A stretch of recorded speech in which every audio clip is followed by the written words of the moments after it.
5 eggs, pepper, coriander powder, కారం, ఒక చిటికెడు పసుపు, జీలకర్ర, మెంతి పొడి. ఇందులోకి సరిపడంత సాల్ట్ వేసుకుంటున్నా.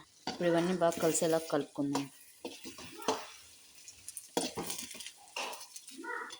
ఇదంతా ఇలా ఇంత ముక్కలుగా కనపడాలి. అన్నంలో కలిసిపోయేలా కాకుండా ఇంత ముక్కలుగా ఉండాలి, విడిగా.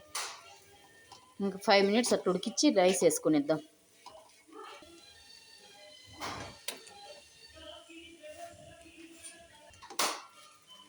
రైస్ అంతా ఎగ్గు పట్టేలా కలుపుకున్నాం.